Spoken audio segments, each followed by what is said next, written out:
নমস্কার বন্ধুরা, আজকের ভিডিওটি হচ্ছে আমাদের খান্দা গ্রামের পঞ্চম দোলের ভিডিও। এটি হচ্ছে অনেক দিনকার পুরনো রাধা মাধবের মন্দির। এই রাধা মাধবের মন্দির 300 থেকে 400 বছরের আগেকার মন্দির। এই যে স্বয়ং রাধা মাধবের বিগ্রহ, বছরে মাত্র একদিন রাধা মাধবকে বাড়ির বাইরে বের করা হয়, মানে হচ্ছে মন্দিরের উঠোনে বের করা হয়। সেই দিনটি হলো পঞ্চম দোল। এই দিন কিন্তু সকলেই রাধা মাধবের চরণে আবির দিতে পারে।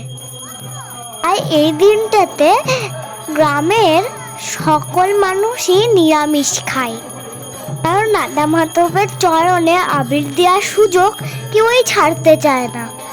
আর এই যে রাধা মাধবের এখন আরতি চলছে, সম্পূর্ণ ফুলের সাজে সাজানো হয়।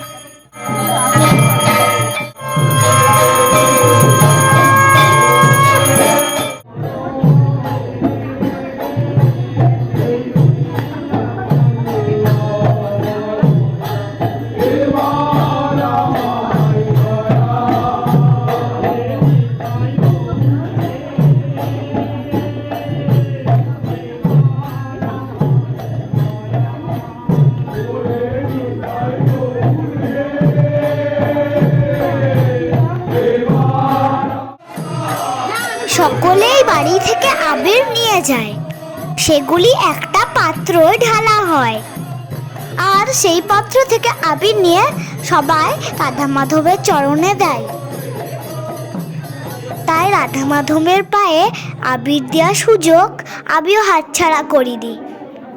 আমরাও সব পরিবারে পৌঁছে গেছিলাম রাধা মাধবের মন্দির। সেখানেই সকলে মিলে আমরা রাধা মাধবের পায়ে আবির দিই, রাধা মাধবকে কাছ থেকে দর্শন লাভ করি। রাধা মাধবকে আবির দেওয়ার পরে শুরু হয় আবির খেলা। দেখো, সকলেই কিন্তু এবারে নিজেদের মধ্যে আবির খেলতে শুরু করে দিয়েছে। লাল নীল সবুজের মেলা বসেছে, লাল নীল সবুজের মেলা রে, আই আই খেলবি যদি, আই রে চলে আই রাধা মাধবের মন্দিরে। বলে আমরা তো সবাই এখানে রাধা মাধবের হোলিতে মেতে উঠেছি।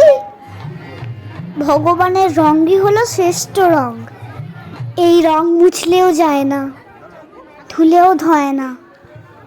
তাই ভগবানের রঙেই নিজেকে রাঙিয়ে রাখো, দেখবে জীবন অনেক সোজা হয়ে যাবে, কঠিন পরিস্থিতি সহজ হয়ে যাবে, মানব জীবন বারবার পেতে ইচ্ছা করবে, কারণ এই মুখ দিয়ে ভগবানের নাম জপ করতে পারি।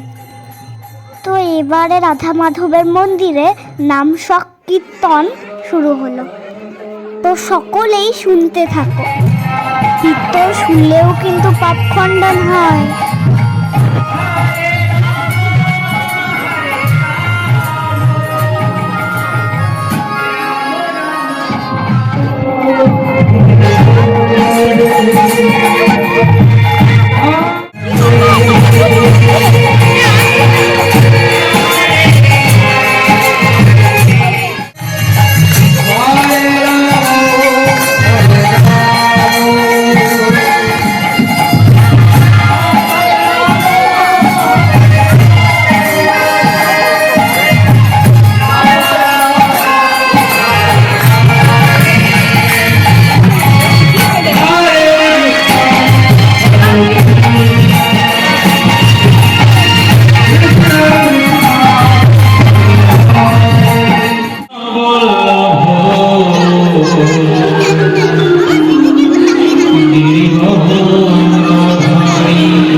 खुद को दूर हुए